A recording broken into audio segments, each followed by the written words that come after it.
Shopping মলে গিয়ে আয়াত আর রোশনি আগে আগে হাঁটছে। এহসান তাদের পিছনে পিছনে যাচ্ছে। এহসান বার কয়েক চেষ্টা করেছে আয়াতের সাথে ভাব জমানোর, কিন্তু আয়াত তাকে পাত্তা দেয়নি। আয়াত হাঁটতে হাঁটতে তার পা ব্যথা হয়ে গেছে। সেই 2 ঘন্টা যাবৎ রোশনি তাকে গরুর মতো নাকে দড়ি দিয়ে ঘোরাচ্ছে। একবার এই দোকান যাচ্ছে তো আরেকবার অন্য দোকানে। কোনটা রেখে কোনটা ভালো হবে ভাবতে ভাবতেই পুরো শপিং মল দুবার টহল দেওয়া শেষ। আয়াতের শরীরে আর শক্তি নেই। রোশনি এখনো অনেক কিছু কেনা বাকি। আয়াতের এখন একটু রেস্ট নেওয়া প্রয়োজন। আয়াত রোশনিকে বলে ওঠে, তোমার তো এখনো অনেক কিছু কেনা বাকি আছে, তুমি তাহলে কেনো, আমি বরং কোথাও গিয়ে একটু রেস্ট নেই। এ বাবা, কি বলো? তুমি পছন্দ করে দিবে না আমাকে? প্লিজ রোশনি, তুমি একটু কষ্ট করে নিয়ে যাও না।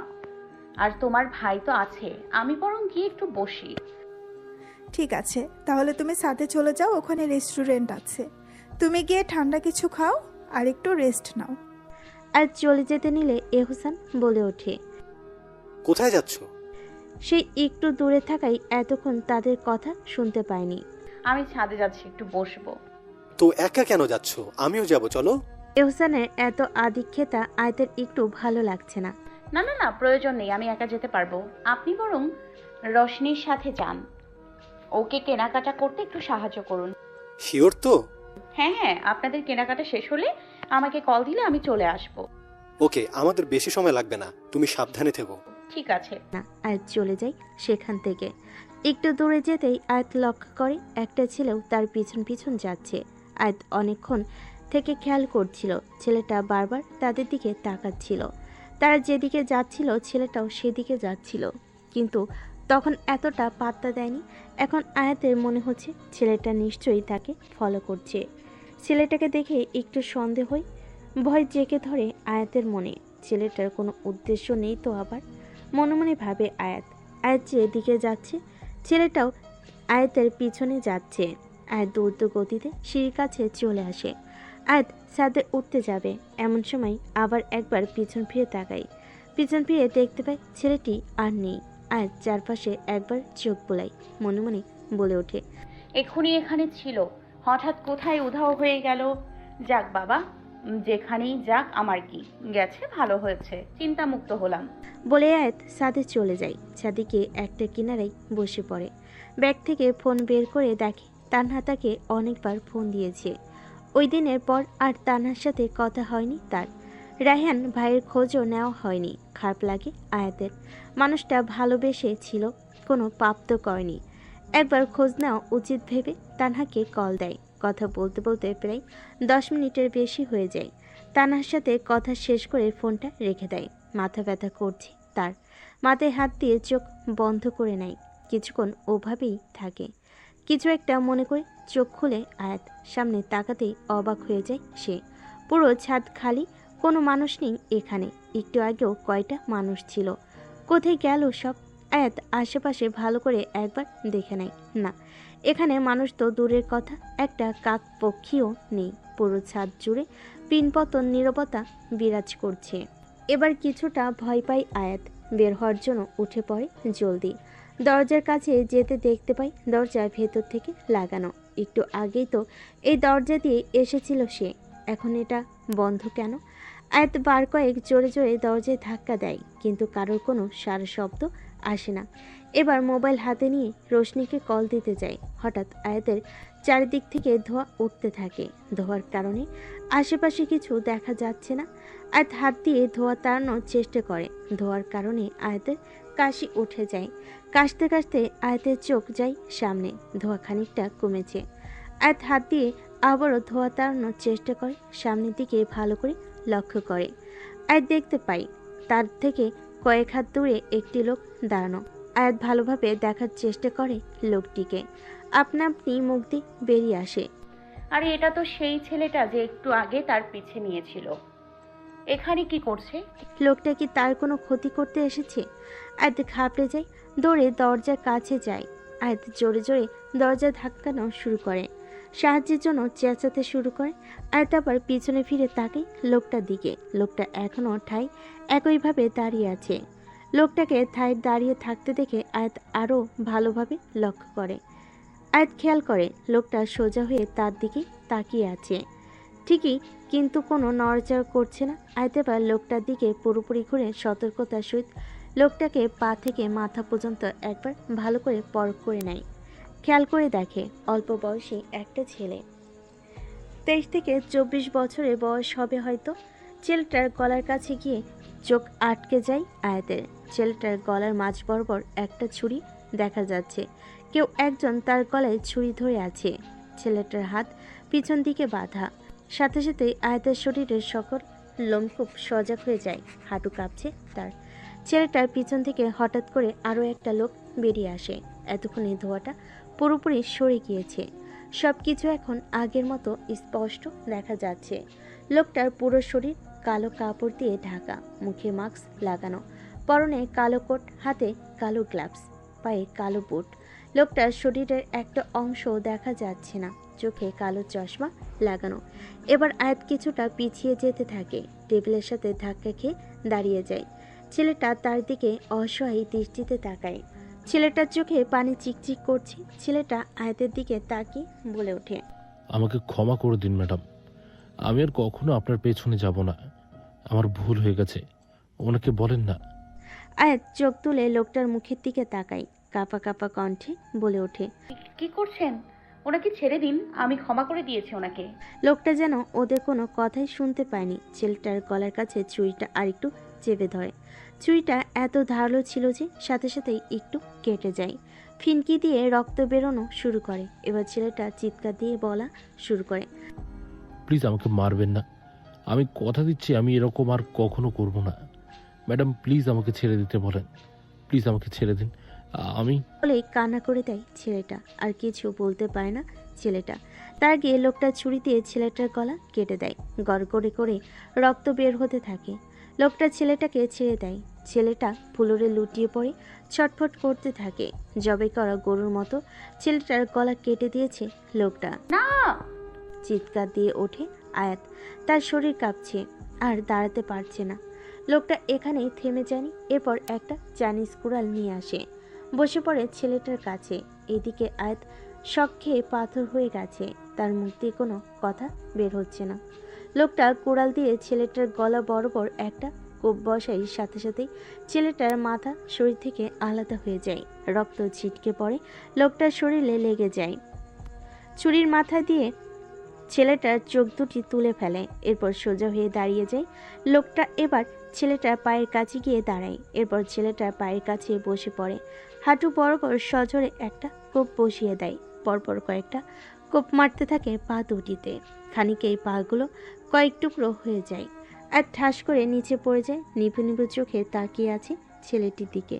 লোকটা এবার ছেলেটার পেট বরাবর কোপ বসায়, শরীরটাকে আরও কয়েক টুকরো করে ফেলে মুহূর্তেই। এরপর কোড়াল রেখে ধীরে ধীরে আয়াতের দিকে এগিয়ে আসে।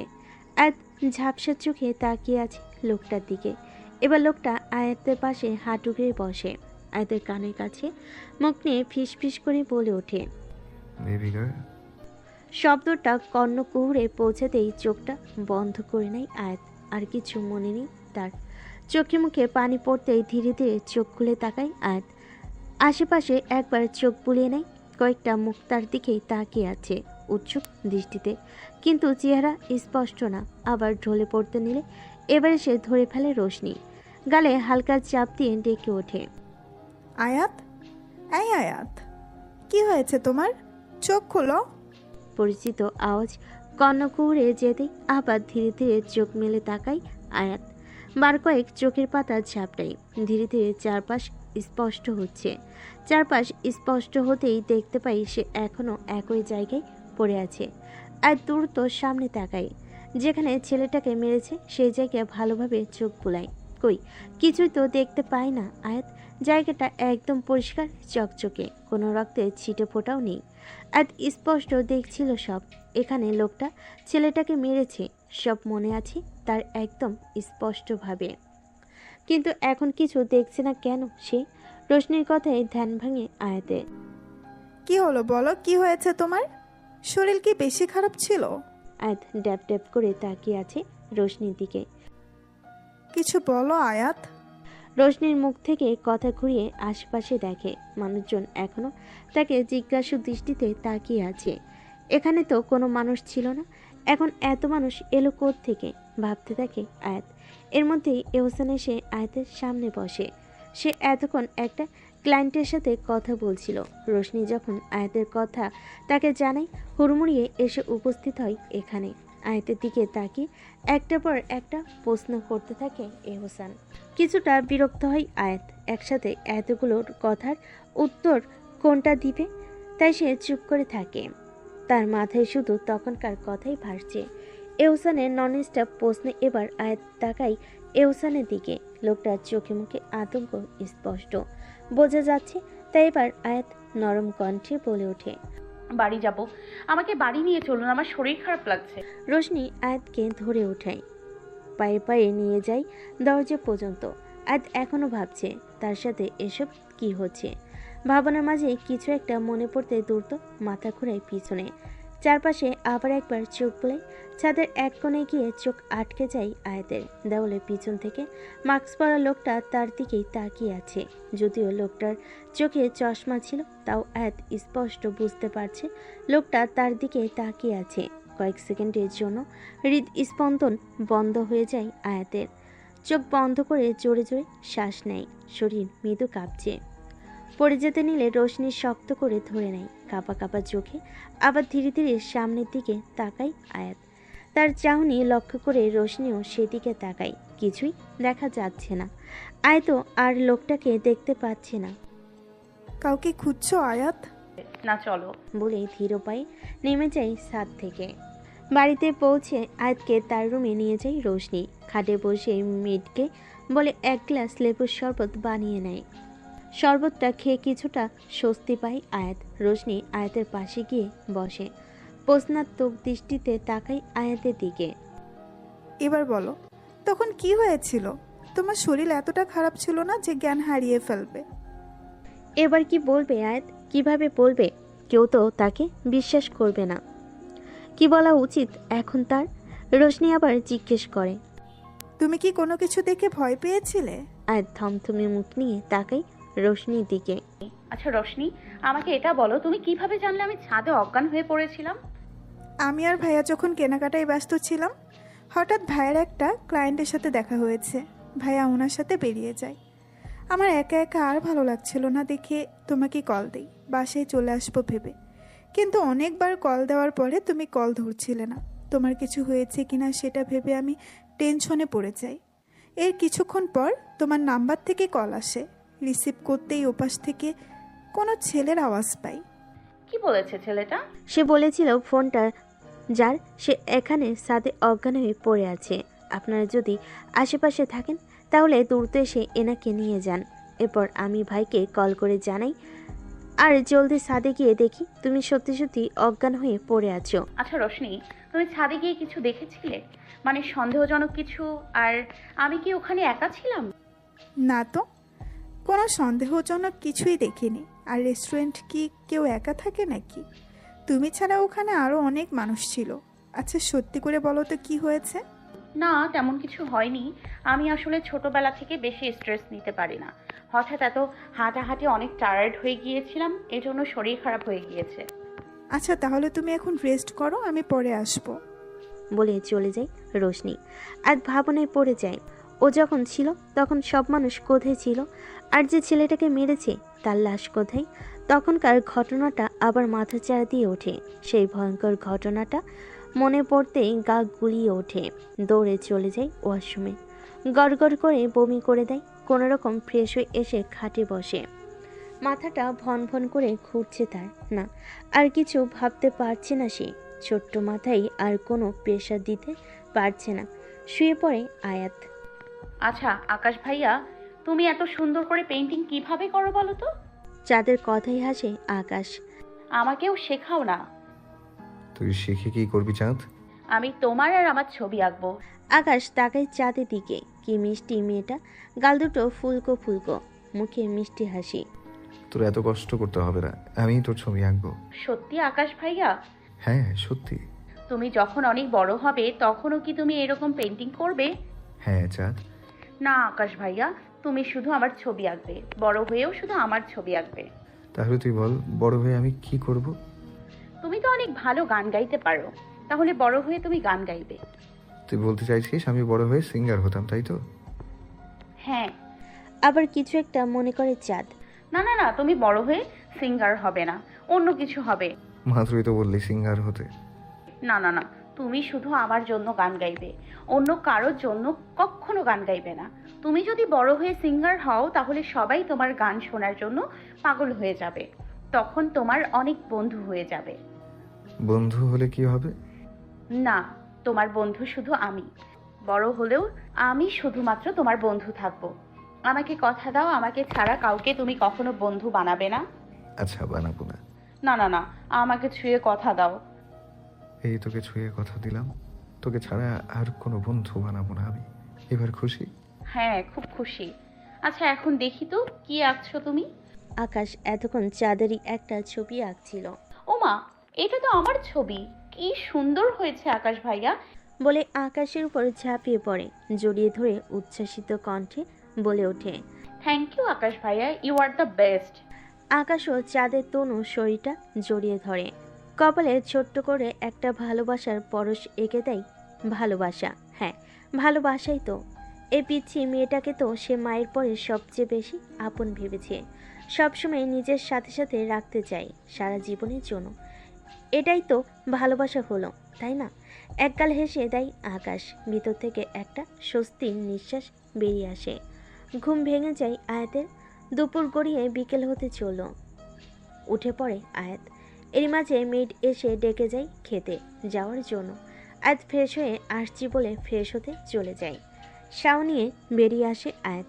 এখন একটু শান্তি লাগছে, শরীর হালকা লাগছে। আয়াত হাঁটুর উপর অবধি গোলা একটা টপস পরেছে, সাথে প্যান্ট কাট পায়জামা।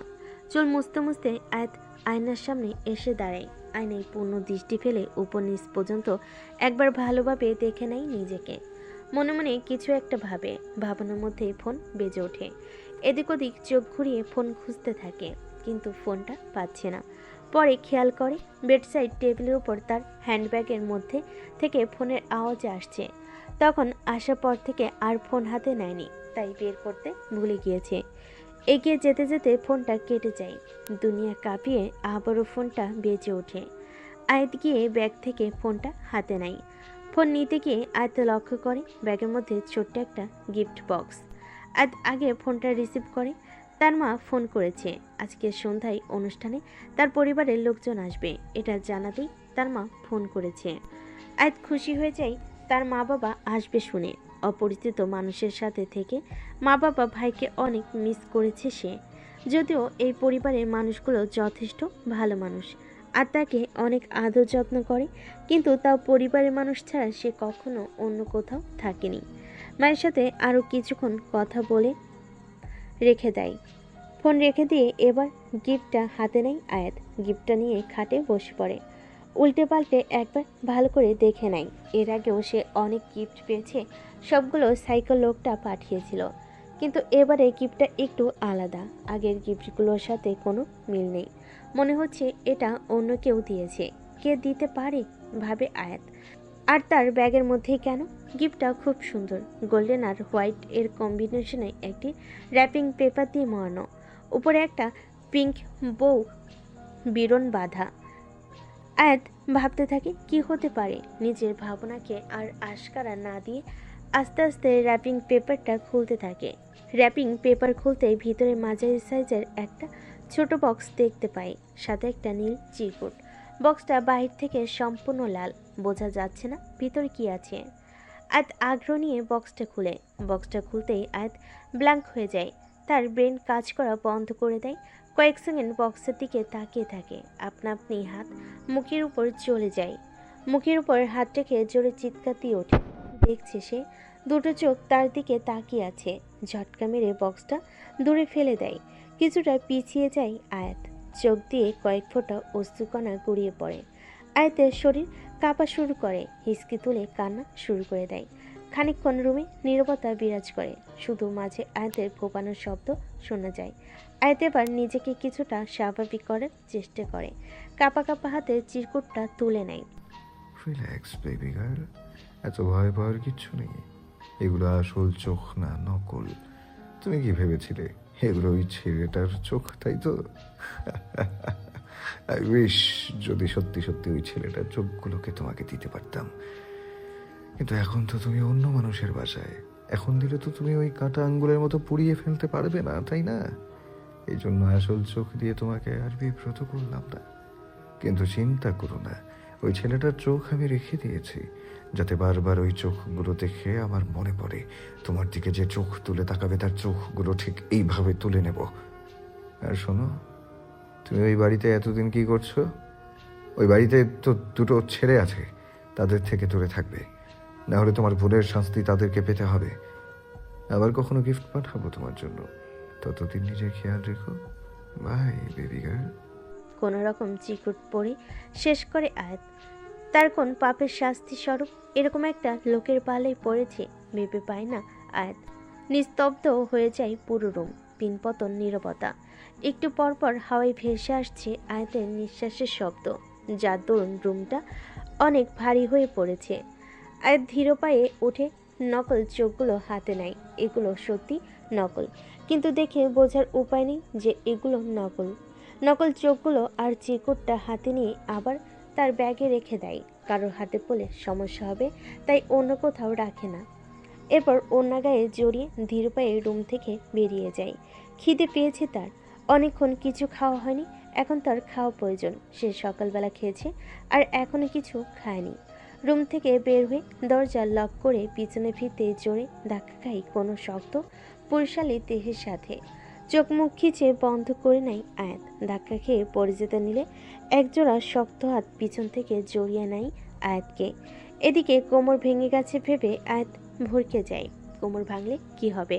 তাকে খাটে শুয়ে থাকতে হবে, কারোর সাহায্য ছাড়া সে চলতে পারবে না। আরও হাবিজাবি অনেক কিছু ভাবতে থাকে আয়াত, কিন্তু অনেকক্ষণ হয়ে গেছে, সে এখনো পড়ে যাচ্ছে না কেন? নিজের অবস্থান কোথায় তা দেখে আস্তে আস্তে চোখ খুলে আয়াত। ইলাপ তাকে জড়িয়ে ধরে এক দৃষ্টিতে তার দিকে তাকিয়ে আছে। আর চোখ খুলতেই চোখাচোখি হয়ে যায় দুজনের। নীল চোখ দুটি আয়াতের মুখে নিবদ্ধ, চোখের পলকটুকু পড়ছে না ইলাপের। আয়াত এক দৃষ্টিতে তাকিয়ে আছে, শান্ত চোখ, হালকা গোলাপি দুটো চিকন ঠোঁট, এলোমেলো মসৃণ চুলগুলো কপালে গড়াগড়ি খাচ্ছে। কয়েকদিন ক্লিন শেভ না করাই খোঁচা খোঁচা দাড়ি গজিয়েছে, তীক্ষ্ণ চোয়াল। আয়াত এক মনে ইলাপকেই দেখছে। চটজলদি আয়াত উপলব্ধি করে লোকটা বেশ সুদর্শন, আর লোকটাকে আয়াতের অনেক চেনা চেনা লাগে, বিশেষ করে ওই নীল দুটি চোখ। এগুলোর সাথে সে পরিচিত, ভীষণ কাছের মনে হচ্ছে তার। আয়াত নিজের অজান্তেই হাত রাখে ইলাপের গালে। ইলাপের খোঁচা খোঁচা দাড়িতে হাত বুলিয়ে দিতে থাকে। ইলাপ এখনও এক দৃষ্টিতেই আয়াতের দিকে তাকিয়ে আছে। আয়াত নরম কণ্ঠে ছোট্ট করে বলে ওঠে, আপনাকে আমার অনেক চেনা চেনা লাগে, মনে হচ্ছে আপনি আমার খুব কাছের কেউ। ইলাপ এখনও তাকিয়ে আছে আয়াতের দিকে, চোখে তার ঘোর লেগে যাচ্ছে। আয়াত আরেকটি হাত বাড়িয়ে দেয় ইলাপের আরেক গালে। ঠান্ডা শীতল হাতের স্পর্শ পেয়ে ইলাপ কিছুটা কেঁপে ওঠে। আয়াত এক হাতের বৃদ্ধাঙ্গুলি দিয়ে ইলাপের ঠোঁট ছুঁয়ে দেয়। ইলাপ আলতোভাবে চুমু খায় আয়াতের বৃদ্ধা আঙ্গুলিতে। আয়াত আবেশে চোখ বন্ধ করে নেয়। আয়াতকে দেখে ইলাপ মুচকি হাসে। দূর থেকে তাদের এসব কেউ একজন সূক্ষ্ম নজরে পরখ করছে। রাগে তার শরীর কাঁপছে। সে বিড়বিড় করে বলে ওঠে, এটা কখনোই হতে পারে না, আমি কিছুতেই এটা হতে দেব না। এরপর আড়াল হয়ে যায়। ইলাপ আর আয়াত এখনও একইভাবে দাঁড়িয়ে আছে। হঠাৎ কারোর হাঁটার আওয়াজ কানে আসতেই ধ্যান ভাঙে ইলাপের। শক্ত হয়ে আসে তার চোয়াল। চোখ ঘুরিয়ে দেখতে পাই কেউ এদিকে আসছে। ইলাপ খেয়াল করে কেউ একজন তাদের দিকে এগিয়ে আসছে, কিন্তু আয়াত এখনও ইলাপের গালে হাত দিয়ে তার দিকে তাকিয়ে আছে। হাঁটার আওয়াজ আরেকটু কাছ থেকে শুনতেই ইলাপ আস্তে করে আয়াতকে ছেড়ে দেয়। নিজের উপর ব্যালেন্স না থাকে ঠাস করে পড়ে যায় আয়াত। আল্লাহ, আমার কোমর শেষ বলে মৃদু চিৎকার দিয়ে ওঠে আয়াত। রোশনি এসে আয়াতকে পড়ে থাকতে দেখে দৌড়ে আয়াতের কাছে যায়। সে আয়াতকে ডাকতে এইদিকে আসছিল। আয়াত এখনও হাত দিয়ে কোমর ডলছে, ভালোই ব্যথা লেগেছে। কি হলো আয়াত, কিভাবে পড়লে? আয়াত আঙ্গুল দিয়ে সামনে ইশারা করে বলে, উনি আমাকে ফেলে দিয়েছেন। কে ফেলে দিয়েছে? এখানে তো কেউই নেই। আয়াত দ্রুত সামনে তাকাই, মনে মনে বলে ওঠে, এক্ষুনি তো এখানেই ছিল, কোথায় গায়েব হয়ে গেল? উফ, সবাই তার সাথে এরকম লুকোচুরি কেন করে? দুনিয়াতে মশকরা করার জন্য সবাই তাকেই পেয়েছে নাকি? যে যখন পারছে তখনই তাকে বলদ বানিয়ে চলে যাচ্ছে। এখন তো নিজেকে পাগল মনে হচ্ছে, নিজের ওপরেই রাগ লাগছে। আয়াত আমতা আমতা করে বলে ওঠে। মানে ওনার সাথে পা লেগে পড়ে গেছি। রোশনি ধীরে ধীরে আয়াতকে ধরে ওঠায়। ব্যথায় আয়াতের মুখ থেকে মৃদু আওয়াজ বেরিয়ে আসে। তুমি ঠিক আছো? হাঁটতে পারবে তো? হ্যাঁ পারবো, চলো। আয়াতের খুব রাগ হচ্ছে ইলাপের উপর। ধরার কি দরকার ছিল তাকে? ধরছে যখন আবার ছেড়েই বা দিল কেন? অসভ্য লোক, জিরাপ একটা। এরকম হাজারটা গালি আয়াত মনে মনে ইলাপকে দিতে থাকে। আয়াতের রাগ কিছুটা তার চোখে মুখে ফুটে উঠেছে। এতক্ষণ দরজার আড়ালে থেকে আয়াতকে লুকিয়ে লুকিয়ে দেখছিল ইলাপ। আয়াতের রাগী মুখটা দেখে ইলাপ হেসে ওঠে। রেগে গেলে আয়াতের মুখটা একদম টমেটোর মতো হয়ে যায়। মঞ্চে হাত দিয়ে গালটা টেনে দিতে। ইলাপ ঠিকই বুঝতে পারছে আয়াত এখন মনে মনে তার গোষ্ঠী উদ্ধার করছে। ইলাপ চওড়া হাসি দেয়। পরক্ষণে কিছু একটা মনে পড়ে চোয়াল শক্ত হয়ে যায় তার। চোখ দুটো আগুনের ফুলকি ন্যায় জ্বলে ওঠে। চোখের সাদা অংশ মুহূর্তেই লাল বর্ণ ধারণ করে। হিংস্র বাঘে নাই এদিক সেদিক চোখ বোলায়। দাঁতে দাঁত চেপে চুলগুলো ব্যাক ব্রাশ করতে করতে বারান্দার দিকে চলে যায়। নিচে এসে আয়াত খেতে বসে পড়ে। খাওয়া দাওয়া শেষ প্রায় পর্যায়ে এমন সময় বাড়িতে প্রবেশ করে আয়াতের মা বাবা আর ভাই। খাওয়া রেখে হাত ধুয়ে দৌড়ে যায় তাদের কাছে। মেয়েকে দেখতে পেয়ে জড়িয়ে ধরে রোমানা। আয়াত শক্ত করে জড়িয়ে ধরে তার মাকে। এর মধ্যে হাজির হয় জামশেদ আর মাহফুজা। রোমানা মেয়েকে ছাড়িয়ে এগিয়ে যায় মাহফুজার দিকে। জামশেদ আর আতিক দুজন দুজনের সাথে কুশল বিনিময় করে। আহিল এসে আয়াতকে জড়িয়ে ধরে। আপু জানো আমি তোমাকে কত মিস করেছি? আমিও আমার ভাইকে কত মিস করেছি। মিথ্যে কথা, তুমি আমাকে একটু মিস করনি। না, একদম এমন ভাবে বলবি না। আমি সত্যি তোকে অনেক মিস করেছি। এরপর আহিল আয়াতকে ছেড়ে দিয়ে অবাক চোখে পুরো বাড়ি দেখতে থাকে। আপু এই বাড়িটা তো অনেক সুন্দর। হ্যাঁ, এই বাড়ির মানুষগুলো অনেক সুন্দর, সাথে অনেক ভালো। আপু তুমি কি এখন থেকে সবসময় এই বাড়িতেই থাকবে? না বোকা ছেলে, কি বলছিস? আমি তো এমনি কয়েকদিনের জন্য থাকতে এসেছি, এরপর চলে যাব। আর তোদের ছেড়ে আমি কিভাবে অন্য কোথাও থাকবো বোকা ছেলে? কিন্তু মা তো বলেছে তুমি এখন থেকে এখানেই থাকবে। চমকে আহিলের দিকে তাকাই আয়াত। কি বলিস? আমি এখানে কেন থাকতে যাব? আর মা কেন তোকে এ কথা বলেছে? জানি না। তোর ভুল হয়েছে হয়তো শুনতে। এখন এসব বাদ দে, চল আমার সাথে। মাহফুজা ও রোমানা নিজেদের গল্প করতে ব্যস্ত। জামশেদ আর আতিক সাহেব ও নিজেদের মধ্যে কথা বলছে। আয়াত আহিলকে নিয়ে এগিয়ে যায় রোশনির দিকে। আহিল রোশনিকে দেখে আয়াতকে জিজ্ঞেস করে, উনি কে আপু? ও হচ্ছে রশনি। আর রশনি কথা শেষ করতে পারে না আয়াত, তার আগেই থামিয়ে দেয় রোশনি। থাক, আর বলতে হবে না। আমি জানি ও তোমার ভাই। এরপর আহিলের গাল টেনে তাকে জিজ্ঞেস করে, কেমন আছো বাবু? আহিল চোখ কুচকায়। এই আমি মোটেও বাবু না, আমার বয়স 12 বছর। আল্লাহ, আমি খুবই দুঃখিত। আমি বুঝতে পারিনি তুমি যে এত বড়। আসলে আমি চশমা ছাড়া চোখে দেখি না, এজন্য তোমার বয়সটা ঠিকভাবে বুঝতে পারিনি। বলে আয়াত রোশনি দুজনেই হেসে ওঠে। সবে কি উপর থেকে শকুনের নজর দেখে চলেছে অনন্যা। বিড়বিড় করে বলে, যত সব আদি খেতা, এতদিন মেয়ে একা ছিল, এখন পরিবার সহ এসে জুটেছে। ডিসগাস্টিং। বলে সেখান থেকে চলে যায়। সন্ধ্যাবেলা আজ খানবাড়িতে অনুষ্ঠান আছে। আয়াত বারান্দায় বসেছিল। সেখান থেকে নিচে উকি মেরে দেখছিল সুইমিং পুলের পাশে খালি জায়গাটা খুব সুন্দর করে ডেকোরেশন করা হয়েছে। মনে হচ্ছে কোনো বিশেষ অনুষ্ঠান আজ। আজ সবার থেকে জিজ্ঞেস করছে আজকে কিসের অনুষ্ঠান। কেউ কিছু বলেনি। রোশনিকে বার কয়েক জিজ্ঞেস করেও কোনোরূপ উত্তর পায়নি। তাই জানার আশা আয়াত ছেড়ে দিয়েছে। সন্ধ্যা হলে দেখা যাবে। আয়াতের রুমে হুড়মুড়িয়ে প্রবেশ করছে রোশনি। হাতে বড় বড় কয়েকটা শপিং ব্যাগ, সাথে দুটো মেয়েও এসেছে। রোশনির ডাকে বারান্দা থেকে ভিতরে আসে আয়াত। আয়াতকে টেনে এনে খাটে বসায় রোশনি। ব্যাগ থেকে দুটো শাড়ি বের করে আয়াতকে বলে যেটা পছন্দ হয় সেটা চয়েস করে পরে নিতে। হাতে সময় বেশি নেই, অলরেডি মানুষ আসা শুরু করে দিয়েছে। আয়াত অবাক চোখে একবার শাড়ির দিকে তাকায়, সেদিকে একবার তাকায় রোশনি। কিছুটা আন্দাজ করতে পারে আয়নে মনে কি চলছে। আয়াতের দিকে তাকিয়ে রোশনি শান্ত দৃষ্টিতে বলে, এত অবাক হওয়ার কিছু নেই, আজকে সবাই এরকম সাজবে। আর শাড়ি গহনা সব মম পাঠিয়েছে তোমার জন্য। সকালবেলাতে তেমন কিছুই কিনোনি, তাই তোমাকে এগুলো পরতে বলেছে। এরপর মেয়ে দুটোর দিকে ইশারা করে বলে, এরা হচ্ছে মেকআপ আর্টিস্ট, আর এরা এখন তোমাকে সাজাবে। আয়াত আবারও মেয়েগুলোকে দেখে নেয়। আয়াত কিছু বলতে যাবে, তখনই থামিয়ে দেয় রোশনি।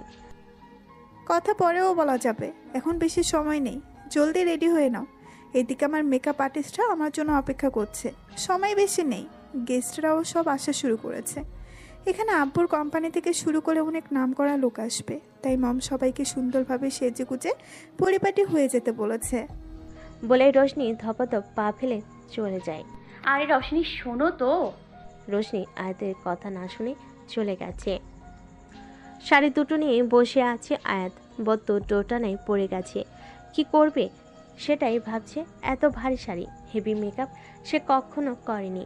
পাশ থেকে একটা মেয়ে বলে ওঠে, ম্যাম একটু জলদি কোঅপারেট করুন আমাদের সাথে, আমাদের হাতে বেশি সময় নেই।